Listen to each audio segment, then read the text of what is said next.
IBM is a series sponsor of our ebooks on Docker and the container ecosystem. Learn more about IBM's perspectives on these timely and important topics in our latest ebook on automation and orchestration. The ebook is available for download at thenewstack.io.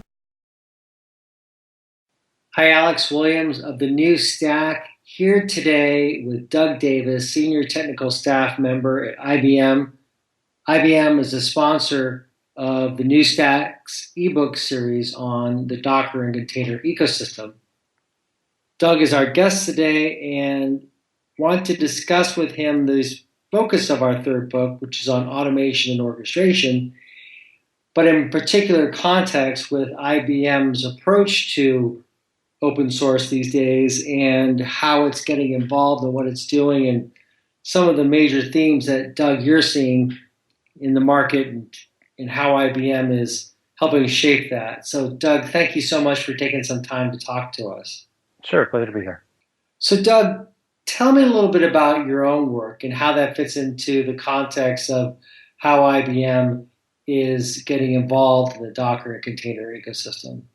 All right, so I work in the open source and cloud division of IBM, sort of a researchy type organization where our group is sort of the first ones to get out there and explore new technologies like Docker when it first appeared on the scene, for the purpose of seeing if IBM wants to actually just get involved with it and possibly use it within our own product offerings. And so once we play with it a little and experiment with it and sort of present it to the broader IBM and we decide, yep, okay, this is something that we're interested in, our group will then take the lead in actually interacting with the community. So you'll see, for example, in Docker, we're out there working on pull requests and bug fixes and feature requests from the community, basically out there to just help the community wherever it needs it, whether it's something big or small, doesn't matter. We're out there helping wherever the community decides it needs it, because we want to make sure that that the community views IBM as just a contributor to move things forward. We're not there to push an IBM agenda, and that's why if you actually look at Docker, you'll see there are actually very few issues that IBM works on that are actually coming from the IBM perspective, because that's not our main focus, right? For the most part, Docker does work, and so we're just there to help the community. And I want to make sure that everybody realizes that IBM is there to benefit everybody, not just IBM. Because I don't think you can necessarily say that about all of the companies. Sometimes other companies you'll see join and they're only there and very active when there are particular features that they care about. And hopefully the Docker community will agree that we're there helping out wherever we think help is needed, not just in the stuff we care about. So once we join the community, our group is there to, like I said, to help bolster the community itself. But then we are obviously, we are IBMers. So we then also look to educate IBM on the technology, show how they can use it in our portfolio, and then as they start playing with it and they have requirements, then we can be sort of the liaison back to the community to say, oh, by the way, guys, as we're using Docker, we think we need these additional features. And then we can work with our product teams and the community to see the best way to make that happen so it isn't an IBM-only solution and helps out the broader community.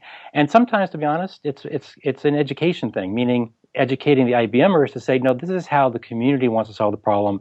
It's not the typical IBM solution, but this will get us to the same end result, so we don't necessarily have to bother the community with a different type of solution. And so there's sort of an education component to this as well. Tell us about the current state of the Docker and container ecosystem and how you're trying to educate people about the kind of the core considerations that people are now thinking more about as Docker has kind of moved further into production, such as cluster management and scheduling and orchestration and these kind of core issues that are really important for people to consider when thinking about using container technologies in a production environment. Yeah, I think probably from my perspective, the most I see relative to education comes around shaping people's minds to not think of containers as miniature VMs. Because it's very easy to think that way, because you can jump into a container and you got a whole Linux environment and it feels like a VM for the most part, right? And so people naturally start thinking about, oh, well, whatever, if I deploy X, Y, and Z into a VM, I should look to deploying those things inside of a container. And so I think the hardest thing is getting people to stop thinking about things from a machine perspective and start thinking about things from a process perspective, meaning don't think about, okay, I need to install WebSphere and MQ and all this other stuff into there to get my job done. Think of it more as, what process do I need running to get my job done? Oh, okay, I need a web application running. Okay, I'll pick my favorite web server, whether it's WebSphere, Liberty, or anything else. I need to get that web server running, and that I need to think of that as a process, right, and not a VM. That way I can think about what other processes I need running. So for example, I may need some sort of messaging broker. I may need some sort of load balancer type process. And each of those things need to then be run in separate containers as opposed to all inside of a VM. And so I'm finding the education side of it comes from getting people to start thinking about things from a process-oriented perspective, which then, of course, leads you into this whole microservice architecture that people keep promoting, that Docker and the container technology really drives you towards. So I think that's where a lot of the education is just getting people to stop thinking about things as virtual machines and start breaking up their monolithic applications into tiny little pieces. Because as we know, once you break it up into microservices, then you can scale each one individually. You can rip out different pieces and replace them with better versions without having to change the whole architecture. A whole bunch of good things come from it when you think of it that way. So when you're thinking about those core considerations, so we've seen the evolution of Docker being used, on a person's laptop and just kind of testing things and starting to see how containers work. We're moving into, more sophisticated issues that do kind of get to the heart of what you're talking about. This need to think more about the processes and such. Now we're kind of moving into like this other realm where people are trying to figure out, how do you keep those, multiple processes running and how do you keep them orchestrated? How are you communicating that to people? So I'm trying to think, because most of my conversations, because I'm living in the open source world, most of my conversations really kind of focus more on the technology, right? So when people start talking about, okay, how do I make these microservices highly available and stuff like that, the conversation immediately drops down to, okay, well, how are we going to do that? Are we going to use something like Kubernetes, Mesos, Right. Swarm, and that stuff? And so it immediately drops down into the pluses and minuses of those various technologies. To be honest, I don't really know if there's been a whole lot of thought process around anything at a more grandiose level, other than, I just need this thing to scale so that it's highly available, it's resilient, it can be, overloaded when people hit it. Beyond those very, obvious things, I'm not really sure there's a whole bunch of thought process going on yet, to be honest. Yeah, it makes sense. So in terms of the work you're doing now inside these open source communities, tell us a little bit about that. Well, so obviously, I can mention, we're very heavily involved in Docker because that's sort of the core technology that a lot of these things are based around. And so related to the Docker, you'll see IBM very heavily involved in things like the OCI initiative from the Linux Foundation. So we're very heavily involved in runC because we do agree with Docker and everybody else that it's nice to pull out that core technology of how you run a container. That way, if there are different opinions on the sort of infrastructure that goes around how to run a container, like maybe some people, they don't like the Docker daemon for some reason. They want to use systemd or something else, or they want to use Rocket, something else to actually start up the container. That's fine, but we want the core concept of what it means to have a container running to be shared across all the various infrastructures. And to go along with that, we want a consistent view of how to move your container from one place to another. So that's why you'll see us very heavily involved in the Linux Foundation under OCI, pushing for a common image format.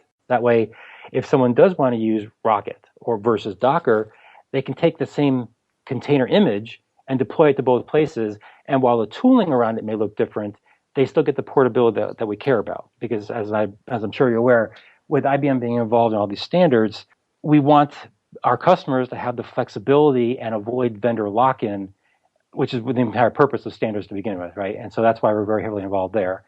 And so when you look at the next level above something like runC and OCI, you look at obviously something like CNCF, the Cloud Native Computing Foundation, where they're basically looking at trying to standardize everything else above the container itself, right? And so they're going to pull in things like Kubernetes, and hopefully we'll get a lot of input from the Docker folks with Swarm and Compose.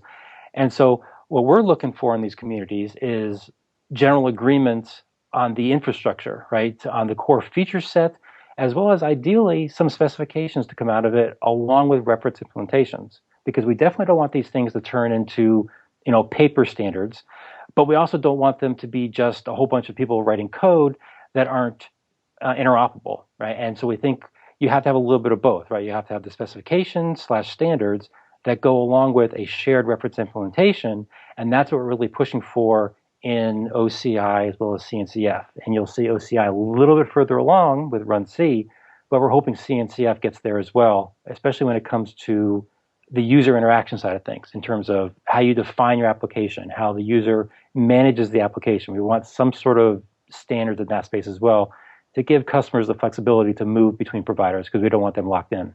So you definitely want to, help things become operable, right? We're dealing with multiple different kinds of infrastructure. So that speaks to the importance of runC as a core unit, right? And then it speaks to the importance of CNCF as, that way to, to form the basis, in the core of that programmable infrastructure. Is that correct? Yes, we definitely see it as a progression, like you said, with runC sort of at the bottom, and then building our way up, leveraging CNCF to start extending out the infrastructure. Now, there are two different ways you can look at the infrastructure, right? You could say, okay, at the base layer, you got runC. Well, what's the next thing you need on top of that? Well, you may need the equivalent of the Docker engine, and you see Docker has, container D. Okay, then you might need something above that that manages the scaling out ability, right? So you may need to pull in something like Mesos up, above that. But then, and you could then keep, working your way up the stack.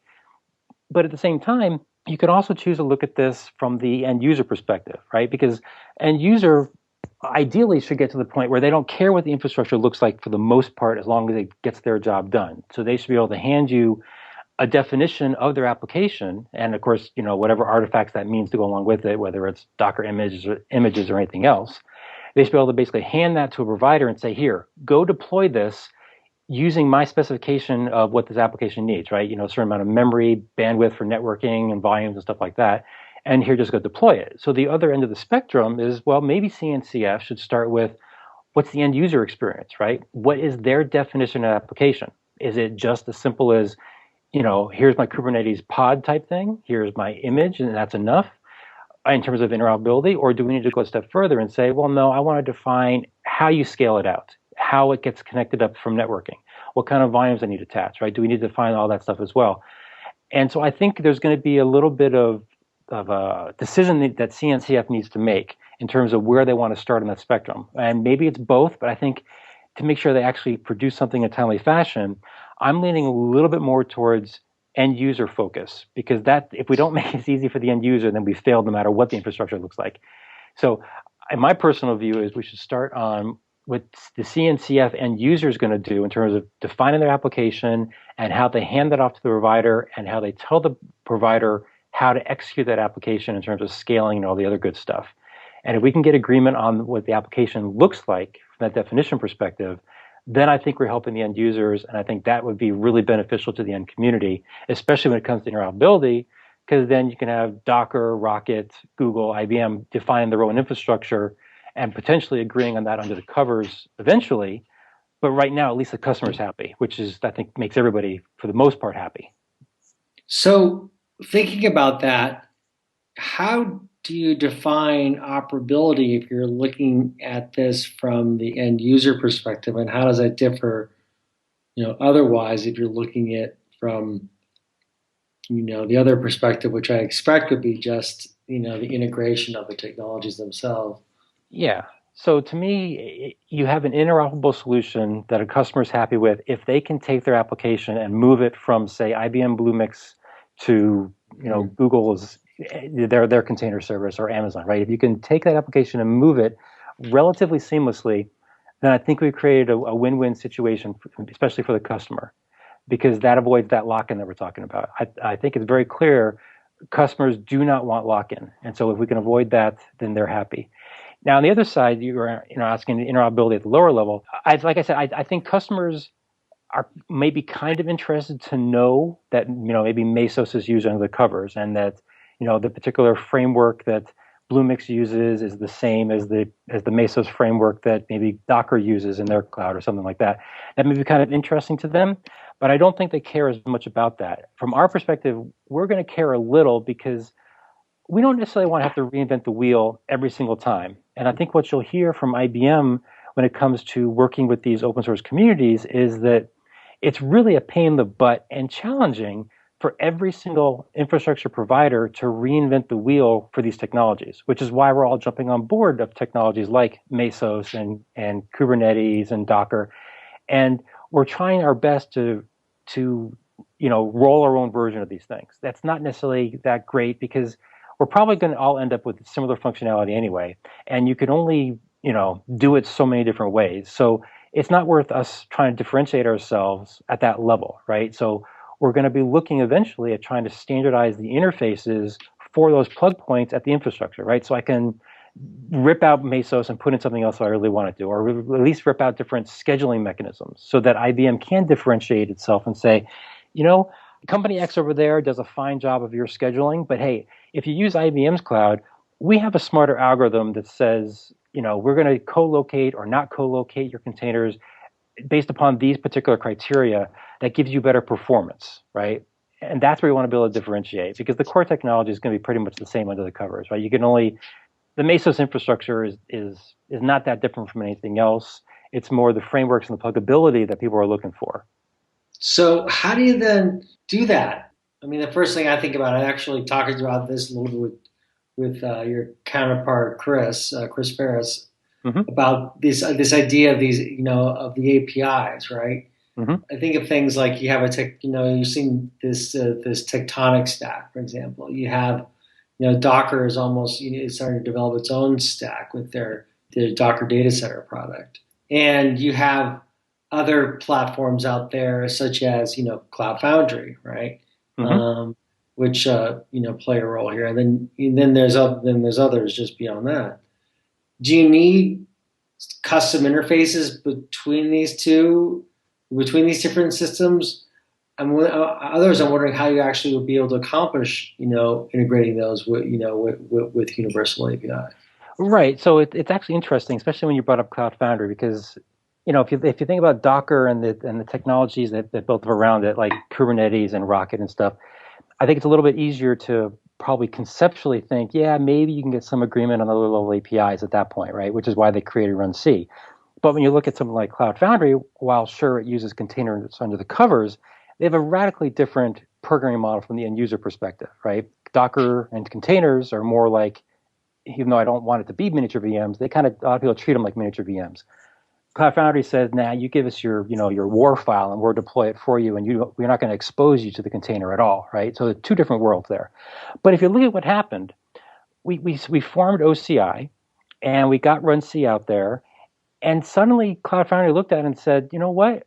Why are we reinventing or doing our own thing with relative to containers, right? Why do we have Garden and Warden and all this other technology just to spin up a container that looks an awful lot like the same kind of container that Docker created, right? I think what I'm hoping is that eventually over time, people will realize that the technology on the covers just isn't that different and it's not worth it. And people will realize that it's just better just to drop what they have and adopt what the rest of the community is sort of rallying around. And that's, I think, what you'll see happening and you're starting to see happen with runC. Cloud Foundries are looking at adopting runC for their container technology. That's great.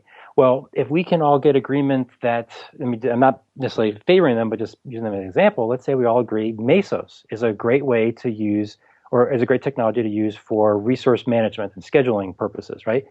Well, if we can get enough people to buy into that notion and contributing to Mesos to make it as good as it can be, I think you're going to find more and more people realizing, why are we rolling our own, right? Why are we spending, thousands, if not millions of dollars on hiring developers to manage this stuff when Mesos actually serves our needs perfectly well, and as long as we can get the right plug-in architecture for the frameworks, then maybe we should just join that community. And I think that's when you're going to start seeing people agreeing on the reference implementations, which then leads to the common APIs and interfaces between the various components. That way, if someone does come along and say, you know what, I just don't like the way Mesos does this, but their APIs are fine, so I'm going to rip out Mesos and put something else in its place, But by then, we should hopefully have relatively standard APIs to get you that pluggable nature, whether it's for Mesos itself or for the frameworks. I think we can get there. So a lot of that's going to be come down to the documentation itself, doesn't it? Defining Yeah. those APIs. Oh yeah, obviously define the APIs and stuff like that. I kind of view that as secondary. I mean, obviously you don't want poor quality of API definition and documentation. The bigger But the architecture, maybe the first part of it is the architecture of the API, really. Yeah, I mean you have to have the right design, and everybody has to agree that the overall guiding principles of your design is right. Yeah, but I think that's going to come over time as we sort of see sort of competing ideas sort of go by the wayside, right? I mean, it's funny when it might be a little bit of a tangent, but when Docker, I guess just the other day, came out with this, what is it, cloud.docker.com, which is basically their whole, Mm-hmm. You choose your favorite provider and we'll manage all the pieces for you from one UI.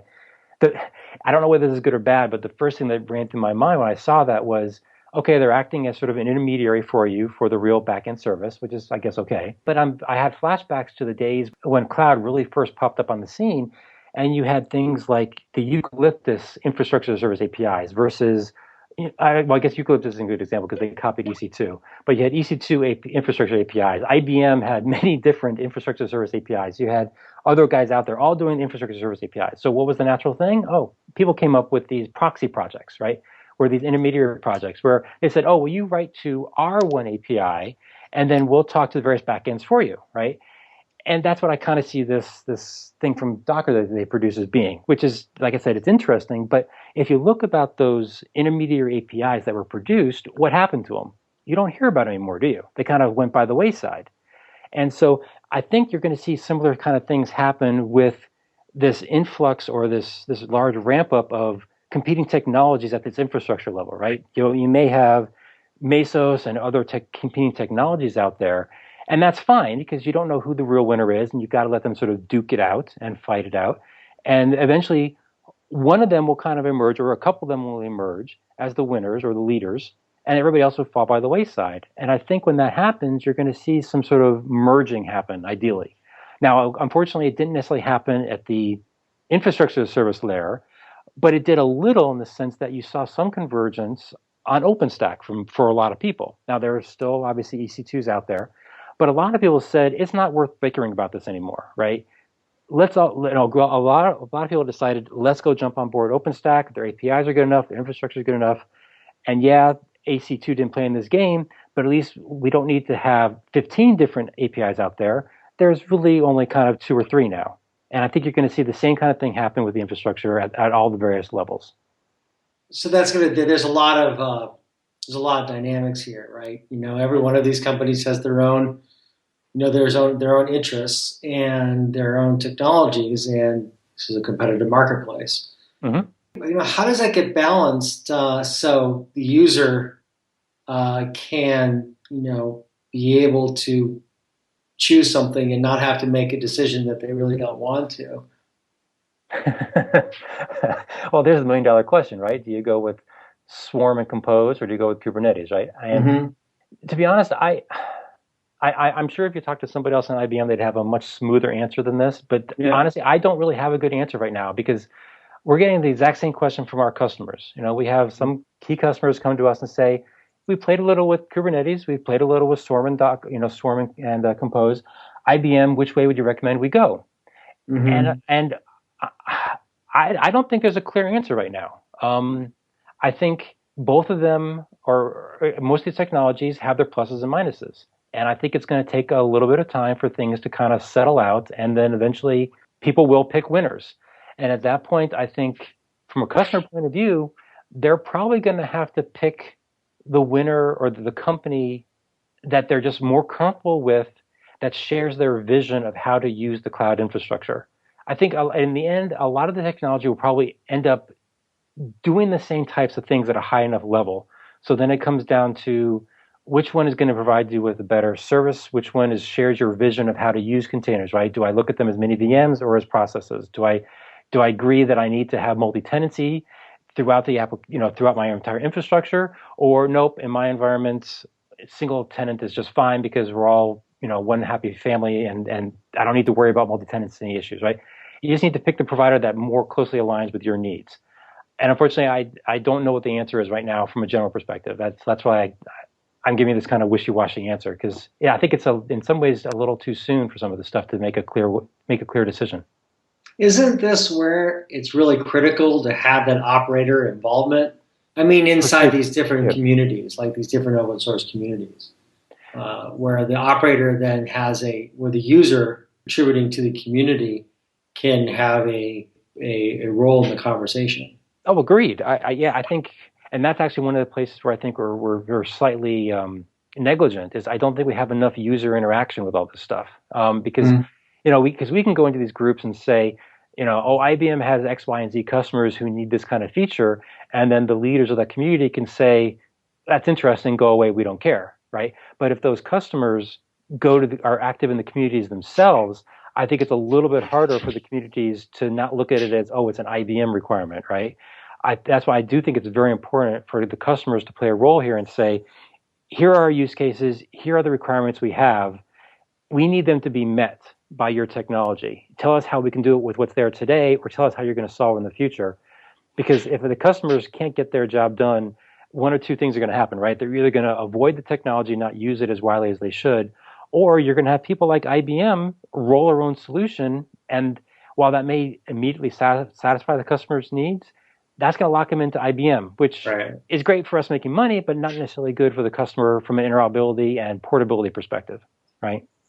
Right. And it doesn't follow really the ethos of where you see the market evolving, where it's important to be as loosely coupled as you can so you can adapt as the market develops. Yep, agreed. So, there's lots of talk about cluster managers, and there's lots of talk about schedulers and these different components of, these microservices environments. I'm curious, how do you organize it all in your own brain where to put your emphasis and how then to deconstruct those technologies to help you kind of better be a part of those open source communities and then be that educator? For the most part, when I think about these things, I kind of have to force myself to take a step back and look at things from the bigger perspective and say, okay, what are the real end user requirements, right? So, for example, people may say, okay, I need these particular containers or processes to be co-located or not co-located, and I need them to be able to, have certain properties to them. I don't be able to scale up and scale down and stuff like that, and focus on whether the technology in the end can meet those requirements. Because being a programmer, it's a little too easy for me to fall into the weeds and say, oh my gosh, this particular project is horrible in terms of the way they achieve the end goal. And I need to take a step back and say, okay, but ignore the weeds for a minute. Are their goals aligned up with what we need in terms of technology, right? Do they agree that we need the same set of requirements? And if they do, then it's okay for us to join that community and say, okay, we're going to join them and work with them to change what we may view as sort of a bit of a mess under the covers to make it cleaner to get the end goal that we want. Because if we actually looked at the technology from the lowest level, we may not join some of these technologies at all, to be perfectly honest. Some of them are not very mature, but they have the right goals, right? And so we need to focus on the shared desire for the end result, and then work with them to get there. And as long as they're willing to take input from us and our customers to morph over time, that's sort of and they have a vibrant community of more than just one key player. That's sort of what we're looking for when we look for joining these communities, right? Because if you look at any community, there are going to be plenty of people who are going to shoot it down to say, oh, they suck for one reason or another, right? But if you can work with them to get your end goal over there, and they're going to work with you to meet your needs, and they're able to listen to your ideas and willing to accept new people into the organization and not just be driven by a core set of people that doesn't ever change, and they want a vibrant, growing community, that's more important to us, right, than the underlying technology itself. And so that's sort of where I struggle with, is because, being a hacker, I immediately look at the code and say, ooh, that's good, or ooh, that's bad. And I need to force myself to step back and look at the bigger picture. And I think that's what a lot of people actually need to do when they look at these bigger technologies, is is realize that a lot of these things are very much at a point in time statement, right? Because I remember when we first started playing with Docker, there were plenty of people who I thought unfairly shot it down because it didn't do this and it didn't do that, or was poor performing in one particular area. But they were new and they were just starting out, and it was a point in time statement. But rather than looking at it from a negative, you look at it as an opportunity to help them grow where they need to grow and get them to what they want to be. And I think as a result, you look at them today, they are much better than they were, back in the 1.0 time frame. And so you need to look at the bigger picture. And I think that's what a lot of people need to do when they look at these technologies and the communities that are being formed around them. So if you're looking across the landscape, and I always like to do comparisons, right, over time, because I think that helps help us understand kind of the context of the market and how it's evolving. What are some of the kind of core end user requirements that you're seeing today as compared to 3 or 6 months ago? Just some, for example. I mean, yeah, I think most of them are probably the exact same things you would have heard a year or two ago relative to VMs, right? They want scalable infrastructure. They want things to be highly available. And of course, then they want the portability to be able to move between providers. I think those are probably the key things that I keep hearing. And that's why you'll see so many people talk about, technologies like, Mesos and stuff like that, because that's really that's what they care about, right? They want highly available, scalable, disposable infrastructure. And those are the key things that we've seen at VMs, and now we want to do it at the container level. And as long as you can give people that with the ability to then take their application and move it from one provider to another, I think for the most part people are happy. Now, obviously, there are other things that people are going to look at that will matter to them, right? So, for example, the services that you provide, right? Do you provide, the load balancers, the database services and stuff like that? Those are obviously very important, but in my opinion, and I don't know, actually I'm positive, not everybody in IBM will necessarily share my view, but I think those are secondary to the core infrastructure, right? If you don't have the core infrastructure working, the services don't matter. People aren't going to come to you. But our middleware guys may disagree, unfortunately. But to me, once you get that core infrastructure in place that is highly available, disposable, movable, portable portable applications, then you could say, okay, great. Now, if you come to IBM, we got the DB2s, the MQs, all the infrastructure for load balancing, scalability, bare metal infrastructure instead of VMs to get higher performance type stuff. Those are all add-on selling points to the core infrastructure to me. Mm-hmm. What do you like about this job? So for me, what I love is my particular organization within IBM. It's sort of a researchy type of job, but not quite ivory tower researchy, right? We get to look at the bleeding edge technologies like containers, and we get to play with them before anybody else. And we get to dive in deep, learn about it, and then start working on it and watch it and help it mature. And knowing that when it gets to the point that it's mature, and forgive me, it starts to get a little bit old, we're going to move on to something else. Yeah, that's what I love about my organization, because we're not here to productize stuff. We're here to help the product teams to productize it, right, and work with the communities and sort of be that liaison.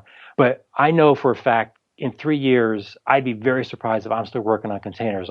Our group is probably going to be moving on to the newest technology that's bleeding into that time, while the product teams within IBM, the Bluemix guys, they'll be managing the container infrastructure. We move on to something else, and that's what I like about this job. That's fun. Yeah. So how would you define the maturity right now of automation and orchestration in this Docker and container ecosystem context? We have runC, which is maturing, and as I'm talking to people, and they're saying, there's some management tools that are still needed, right? For it to really be able to fulfill its purpose. And you're starting to see, right, this emergence of these APIs and the need for those APIs to kind of talk across different, orchestration environments. We have different flavors of schedulers. We have different thoughts on cluster management and, for example, how you prioritize things, right? Mm-hmm. Right. And that gets into the heart of policy and data analytics and, and this concept of the pipelines. And so I'm that's just kind of a hodgepodge of different topics. But considering that, where are we now? How do you see things? It's interesting because rather than sitting here and say, oh, I think we're, X percentage along in the maturity scale, and Mm-hmm. within a year and a half, it'll be, very mature, and then I can move on to something else. Let me answer it slightly differently. Okay. One of the interesting things about this technology is obviously, well, I mean, so containers themselves aren't new. They've been around for a while, but I think Right. the widespread use of technologies of containers is relatively new. It hasn't had that mass adoption, and that's picking up steam. And so there's a lot of invention that has to happen in terms of making containers usable, and Docker has done a spectacular job of dumbing down using containers so that it isn't this geeky technology. Any user can use it from their laptop, and that's really jump started everything.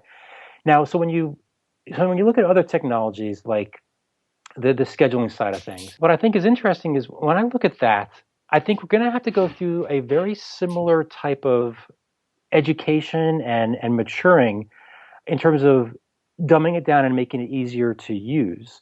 But what I think is fascinating is the core technology itself in terms of how do you schedule things. To be perfectly honest, I'm not sure there's a whole lot of invention that needs to happen there. So from Mm-hmm. that perspective, I think knowing what needs to get done is probably very mature. What isn't mature is actually presenting it to the end user in a dumbed down, easy fashion, the way Docker did with containers. That's where I think the maturity needs to happen, not necessarily on how to do scheduling itself. I think everybody's understands that. That's been around for a long time. And so I think I'll be able to claim that the scheduling technology or whatever technology you want to pick is mature when it's easy enough to use as Docker is today for a novice user, right? That's when I think it will be mature, and I can look at moving on, and I think that's where it needs to grow. And so I said I wouldn't give you a time frame, but to me, I'll be very surprised if, say, a year and a half or two from now, we don't know how to do scheduling from a user interaction perspective in a very easy fashion. If we don't have that nailed down, I'll be blown away, and I think we would have failed because I think that's where we need to focus is bringing this stuff to the end user in easy fashion. Because in the same way, virtual machine technology and EC2 and technology like that brought provisioning of virtual machines to the masses, I think we need to do the exact same thing with all the other technology under the covers for managing containers, so that you can go to a self-service per portal and provision this stuff without having to have a PhD in computer science. That to me is the definition of maturity, is when you could put it on a portal that my son, who is just now getting into computer science, heaven forbid, he's going to follow my footsteps. When he can do it himself and understands it without having a boatload of knowledge, then I think it's maturing and we've succeeded. Well, Doug, thank you very much for taking the time to talk with us today about the Docker and container ecosystem and your role at IBM and the role of open source ecosystems at IBM and your context about the market and its evolution and helping the end user. And I think your last statement really does reflect that, and providing this easy way for people to consume, infrastructure, so to speak, so they can develop their applications in whole new and unique ways. Yeah, it's been my pleasure.